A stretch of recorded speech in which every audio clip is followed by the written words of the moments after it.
For today's video, for today's vlog, ito po ang kaganapan before na magkaroon ng camp sa amin.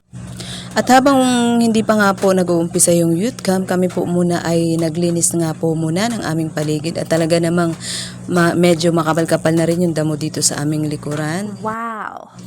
Maaga pa kami pumunta ng simbahan kasi medyo hindi pa talaga mainit ang panahon at talaga namang napaka-presko. Kasi pagka medyo maaga alam naman natin na hindi natin mararamdaman yung init na yan. Kaya ayan, go for the goal na naman kami mag-sister sa chart.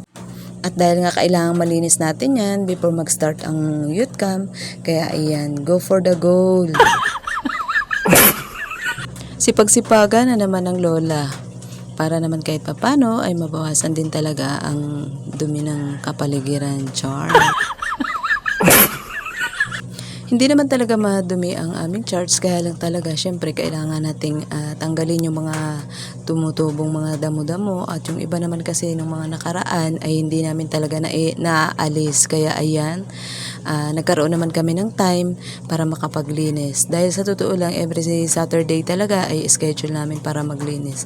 Syempre, sino pa ba naman ang gagawa kundi kami rin lang naman. Kailangan lang talaga ay magtulungan.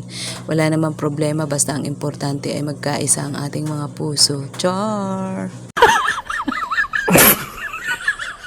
Pasensya na kayo kasi dapat ito nung nakaraan ko pa ito i-upload. Kaya lang sobrang busy namin sa church kaya hindi ko na rin nagawang mag-edit pa dahil maghapon halos nasa church lang kami.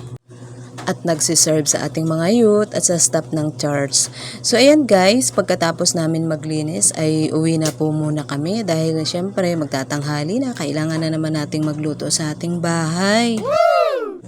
So yan guys, dahil mainit ang panahon talaga naman, binibidyo ko na rin pati yung aking kasama para lang magkaroon din naman ng video ngayong araw. So hanggang dito na lang po ang ating upload at maraming salamat. Bye bye!